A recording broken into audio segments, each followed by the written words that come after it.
ನಮಸ್ತೆ ಮಿತ್ರರೇ, ಇವತ್ತಿನ ರೆಸಿಪಿ ಹಳೆಯ ಕಾಲದ ಒಂದು ರೆಸಿಪಿ. ಈ ಆಷಾಢ ತಿಂಗಳಲ್ಲಿ ಅಂದರೆ ಆಟಿಯಲ್ಲಿ ನಮ್ಮ ಹಿರಿಯರು ಮನೆಯಲ್ಲಿ ಏನು ಉಂಟು ಅದನ್ನು ಯೂಸ್ ಮಾಡುತ್ತಿದ್ದಂತಹ ಒಂದು ರುಚಿಕರವಾದ ರೆಸಿಪಿ. ಮಕ್ಕಳಿಗೆ ಸಹ ಬಹಳ ಒಳ್ಳೆಯದು, ದೊಡ್ಡವರಿಗೆ ಸಹ ಒಳ್ಳೆಯದು. ಹಾಗಾದರೆ ಯಾರೆಲ್ಲ ನನ್ನ ಚಾನಲನ್ನು ನೋಡ್ತಿದ್ದೀರಿ, ಯಾರೆಲ್ಲ ಇನ್ನೂ ಸಬ್ಸ್ಕ್ರೈಬ್ ಮಾಡಿಲ್ಲ, ದಯವಿಟ್ಟು ಸಬ್ಸ್ಕ್ರೈಬ್ ಮಾಡಿ ಸಪೋರ್ಟ್ ಮಾಡಿ ಅಂತ ಹೇಳುತ್ತಾ ಯಾವ ಟ್ರೆಡಿಷನಲ್ ರೆಸಿಪಿಯನ್ನು ನಾನು ಮಾಡ್ತಿದ್ದೇನೆ ಎಂದು ನೋಡೋಣಲ್ವೇ. ನಮಸ್ತೆ ಮಿತ್ರರೇ, ಇವತ್ತು ಕರಾವಳಿಯ ಒಂದು ಹಳೆಯ ರೆಸಿಪಿ ಪೇರು ಕೆರೆಂಗಿ ಅಂದರೆ ಈ ಗೆಣಸನ್ನು ಉಪಯೋಗಿಸಿ ಬೆಳಗಿನ ಉಪಹಾರ ಅಥವಾ ಸಂಜೆ ಹೊತ್ತಲಿಸಿದನ್ನು ತಿನ್ಬೋದು. ಇದು ಬಹಳ ರುಚಿಕರವಾಗಿ ಬರ್ತದೆ. ಏನಿಲ್ಲ, ಕೆಲವೇ ಸಾಮಗ್ರಿಗಳನ್ನು ಉಪಯೋಗಿಸಿ ಕ್ವಿಕ್ಕಾಗಿ ಮಾಡುವಂಥದ್ದು. ಒಂದು ಅರ್ಧ ತೆಂಗಿನ ಗಡಿ ಬೇಕು. ದೊಡ್ಡ ತೆಂಗಿನಕಾಯಿಯಲ್ಲಿ ಅರ್ಧ ಆದರೆ, ಅಥವಾ ಸಣ್ಣದಾದರೆ ಒಂದು ಇಡೀ ತೆಂಗಿನಕಾಯಿಯ ತುರಿ ಬೇಕು. ಒಂದು 50 ಗ್ರಾಮ್ಸ್ ಬೆಲ್ಲ ಬೇಕು, ನಿಮ್ಮ ಸಿಹಿಯ ಅನುಗುಣಕ್ಕೆ. ಸ್ವಲ್ಪ ಏಲಕ್ಕಿ ಮತ್ತು ಈ ಗೆಣಸು. ಈಗ ಮೊದಲಿಗೆ ಏನು ಮಾಡುವ ಹೇಳಿದರೆ, ಇದನ್ನು ಪಕ್ಕಕ್ಕೆ ಇಟ್ಕೊಂಡು ಇದನ್ನು ಕಟ್ ಮಾಡಿಕೊಳ್ಳೋಣ. ಸೊ ಸಣ್ಣದಾಗಿ ಕಟ್ ಮಾಡುವ ಮೊದಲು ನಾವು ಒಂದು ಗ್ಯಾಸಿನಲ್ಲಿ ಇಲ್ಲಿ ಒಂದು ಕುಕ್ಕರನ್ನು ಇಟ್ಕೊಳ್ಳೋಣ. ಅದರಲ್ಲಿ ಸ್ವಲ್ಪ ನೀರು ಹಾಕ್ಕೊಳ್ತೇನೆ ನಾನು. ಕುಕ್ಕರಿಗೆ ಸಾಧಾರಣ 3 ಗ್ಲಾಸ್ನಷ್ಟು ನೀರನ್ನು ಹಾಕ್ಕೊಂಡಿದ್ದೇನೆ. ಇದು ಬಿಸಿ ಆಗ್ತಾ ಇರಲಿ. ನೀರು ಬಿಸಿ ಆಗುವಾಗ ಇಲ್ಲಿ ನಾವು ಏನು ಮಾಡ್ಕೊಳ್ಳೋಣ ಹೇಳಿದರೆ, ಇದನ್ನು ಒಳ್ಳೆ ತೊಳೆದುಕೊಳ್ಬೇಕು. ಚೆನ್ನಾಗಿ ತೊಳೆದುಕೊಂಡು ಇಷ್ಟಿಷ್ಟು ದೊಡ್ಡದಾಗಿ ಕಟ್ ಮಾಡ್ಕೊಂಡೋಣ. ನಮಗೆ ಅದು ಹೀಗೆ ಕಟ್ ಮಾಡಿಕೊಂಡ್ರೆ ಬೇಗ ಬೇಯ್ತದೆ. ಸೊ ಒಳ್ಳೆ ಬೆಳೆದದಾದರೆ ಬಹಳ ಒಳ್ಳೆಯದಾಗ್ತದೆ. ಹೀಗೆ ನಾನು ಕಟ್ ಮಾಡ್ಕೊಳ್ತೇನೆ. ವೀಕ್ಷಕರೇ ನೋಡಿ, ಎಲ್ಲ ಕಟ್ ಮಾಡಿಕೊಂಡೆ. ನಾನು ಇಷ್ಟಿಷ್ಟು ದೊಡ್ಡದಾಗಿ ಕಟ್ ಮಾಡಿಕೊಂಡೆ. ಈಗ ನಾವು ಇದನ್ನು ಸ್ಟೀಮಲ್ಲಿ ಸಹ ಬೇಯಿಸ್ಕೊಳ್ಬೋದು, ಅಥವಾ ಮುಳುಗಿಸಿಕೊಂಡು ಸಹ ಬೇಯಿಸ್ಕೊಳ್ಬೋದು. ಹೇಗೆ ಸಹ ಆಗ್ತದೆ. ಸ್ಟೀಮಲ್ಲಿ ಬೇಯಿಸಿದರೆ ಮತ್ತೆ ಸಹ ಬಹಳ ಒಳ್ಳೆಯದು. ಸ್ವಲ್ಪ ಹೊತ್ತಾಗ್ತದೆ ಸ್ಟೀಮಲ್ಲಿ ಬೇಯಿಸಿದರೆ. ಅಥವಾ ಹೀಗೆ ನೋಡಿ, ಎಷ್ಟು ಸ್ವಲ್ಪ ನೀರನ್ನು ಹಾಕ್ಕೊಂಡು ಇದನ್ನು ಜಸ್ಟ್ ಹೀಗೆ ಒಂದು ವಿಸಿಲ್ ತೆಗೆದರೆ ಕ್ವಿಕ್ಕಾಗಿ ಆಗ್ತದೆ. ಸೊ ಈಗ ಇದನ್ನು ನಾನು ಇದು ಇಟ್ಟುಕೊಂಡು ಬೇಯಿಸ್ಕೊಳ್ತೇನೆ.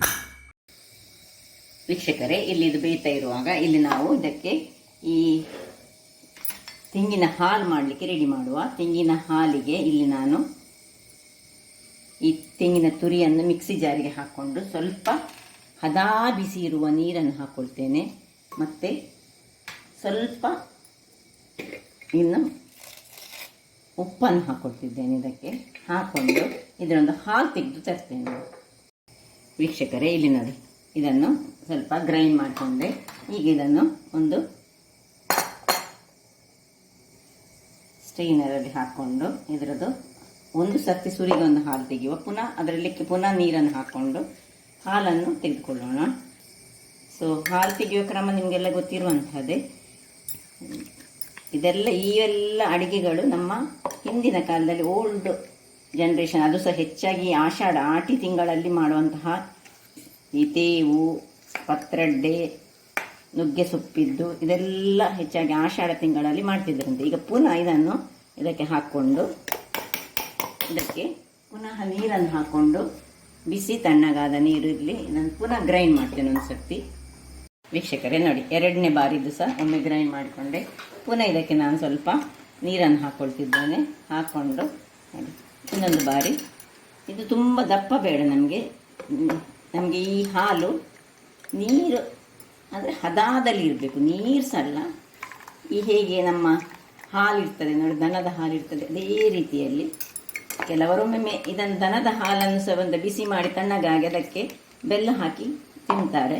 ಅದು ಸಹ ಒಳ್ಳೆಯದಾಗ್ತದೆ, ತೆಂಗಿನ ಹಾಲೇನಿದೆ. ಆದರೆ ತೆಂಗಿನ ಹಾಲಲ್ಲಿ ಮಾಡಿದರೆ ಆರೋಗ್ಯಕ್ಕೆ ತುಂಬ ಒಳ್ಳೆಯದು. ಅದರೊಟ್ಟಿಗೆ ನ್ಯಾಚುರಲ್ ಆದ ನಾವು ವಸ್ತುವನ್ನು ತಿಂತಿದ್ದೇವೆ ಅಂತ ನಮಗೆ ಅನುಭವ ಆಗ್ತದೆ. ಸೊ ಆರೋಗ್ಯಕ್ಕೆ ತುಂಬ ಒಳ್ಳೆಯದಾದಂತಹ ಈ ನಮ್ಮ ಹಿಂದಿನ ಕಾಲದವರ ಈ ರೆಸಿಪಿ ಒಮ್ಮೆ ನೀವು ಮಾಡಬೇಕು ವೀಕ್ಷಕರೇ, ಬಹಳ ಚೆನ್ನಾಗಿ. ಈಗ ಇದಕ್ಕೆ ನಾವೇನು ಮಾಡಬೇಕು ಹೇಳಿದರೆ, ಈಗ ಈ ಹಾಲಿಗೆ ಬೆಲ್ಲವನ್ನು ಸೇರಿಸ್ಕೊಳ್ತಿದ್ದೇನೆ. ಬೆಲ್ಲವನ್ನು ನೀವು ಗ್ರೈಂಡ್ ಮಾಡುವಾಗಲೂ ಒಟ್ಟಿಗೆ ಸೇರಿಸ್ಕೊಳ್ಬೇಕು, ಅಥವಾ ಜೋನಿ ಬೆಲ್ಲ ಇಲ್ಲಿದ್ದರೆ ಇನ್ನೂ ಸಹ ಬಹಳ ಒಳ್ಳೆಯದು.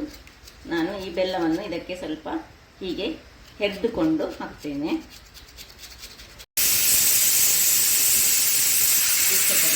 ಒಂದು ವಿಜಿಲ್ ಆದ ಕೂಡಲೇ ಸಾಕು, ಆಫ್ ಮಾಡ್ಕೊಳ್ಳೋಣ ನಾವು. ಇದು ತಣ್ಣಗಾಗ್ತಾ ಇರುವಾಗ ಇಲ್ಲಿ ನೋಡಿ ನಮ್ಮದಿದು ಒಳ್ಳೆ ಹೆರ್ದುಕೊಂಡು ಸಹ ಆಯಿತು ಎಲ್ಲ.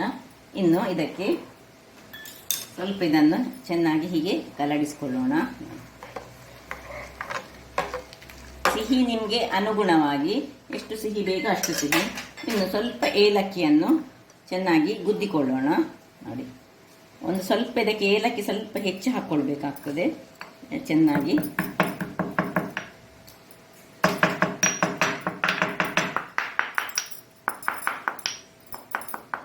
ಏಲಕ್ಕಿಯನ್ನು ಯಾವಾಗಲೂ ಪೌಡರ್ ಏಲಕ್ಕಿ ತಂದಿಟ್ಟುಕೊಳ್ಳೋ ಬದಲು ಹೀಗೆ ಒಂದು ಇಡೀ ಏಲಕ್ಕಿ ಅಥವಾ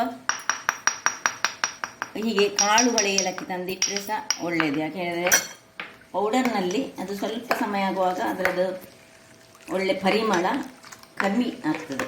ಅದರಿಂದಾಗಿ ನೋಡಿ ಇದು ರೆಡಿ ಆಯಿತು. ಇಲ್ಲಿ ಇದು ನೋಡಿ, ಇದು ಸಹ ತಣ್ಣಗಾಗಿದೆ.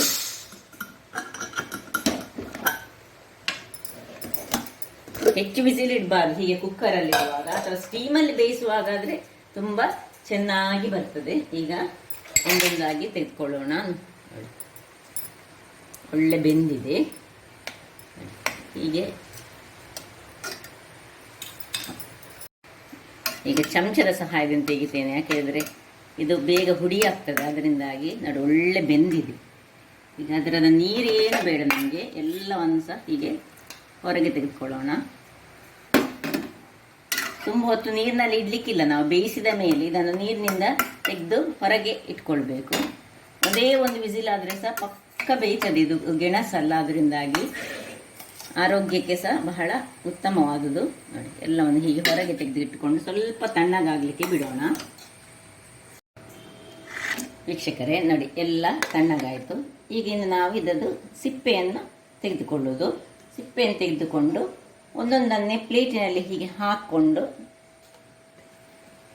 ಇದಕ್ಕೆ ನೋಡಿ ಸಿಪ್ಪೆ ತೆಗೆಯುವುದು ಎಷ್ಟೆಷ್ಟು ನಮಗೆ ಬೇಕು ಪ್ಲೇಟ್ನಲ್ಲಿ ಹಾಕಿ ಈ ಇಲ್ಲಿರುವ ಇದನ್ನು ಹಾಕ್ಕೊಂಡು ಹಾಲನ್ನು ಹಾಕ್ಕೊಂಡು ಚಮಚದಲ್ಲಿ ಹೀಗೆ ತಿಂದುಕೊಳ್ಳೋದು.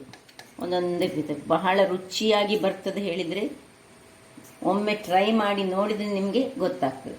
ಅಥವಾ ನಾವು ನೋಡಿ ಹೀಗೆ ಒಳ್ಳೆ ಚೆನ್ನಾಗಿ ಇದನ್ನು ಡೆಕೋರೇಷನ್ ಮಾಡಬೇಕಂತಿದ್ರೆ ಇಲ್ಲಿ ಒಂದು ನಡುವಲ್ಲಿ ಒಂದು ಇಟ್ಟುಕೊಂಡು ಹೀಗೆ ಯಾರಿಗಾದ್ರೂ ಸರ್ವ್ ಮಾಡಬೇಕು ಬೇಕಿದ್ರೆ ಹೀಗೆ ಕೊಟ್ಟರೆ ಅವರಾಗಿಯೇ ಒಂದೊಂದು ಪ್ಲೇಟ್ ಕೊಟ್ಟರೆ ಆಯಿತು. ಒಂದೊಂದು ಸ್ಪೂನ್ ಕೊಟ್ಟು ಸ್ಪೂನಲ್ಲಿ ಚೆನ್ನಾಗಿ ತಿನ್ನಲಿಕ್ಕೆ ಆಗ್ತದೆ. ನೋಡಿ ಹೀಗೆ ಸಹ ಆಗ್ತದೆ. ಅಥವಾ ಹೀಗೆ ನೋಡಿ ಹೀಗೆ ಇದರಲ್ಲಿ ಮುಳುಗಿಸಿಕೊಂಡು ಒಂದೊಂದಾಗಿ ಸ್ಪೂನಿನಲ್ಲಿ ಹೀಗೆ ತಿಂದರೆ ಸೂಪರ್ಬ್ ಆಗಿರ್ತದೆ. ಹಾಗಾದರೆ ನೋಡಿದ್ರಲ್ಲ ವೀಕ್ಷಕರೇ, ಯಾವ ರೀತಿಯಲ್ಲಿ ಒಂದು ಸುಲಭ ರೀತಿಯಲ್ಲಿ ನೀವು ಸ್ಟೀಮ್ ಮಾಡಿ ಸಹ ಮಾಡ್ಬೋದು, ಅಥವಾ ಹೀಗೆ ಬೇಯಿಸಿ ಸಹ ಮಾಡ್ಬೋದು. ಸ್ಟೀಮ್ ಮಾಡಿದರೆ ಇನ್ನೂ ಸಹ ಆರೋಗ್ಯಕ್ಕೆ ಬಹಳ ಉತ್ತಮ.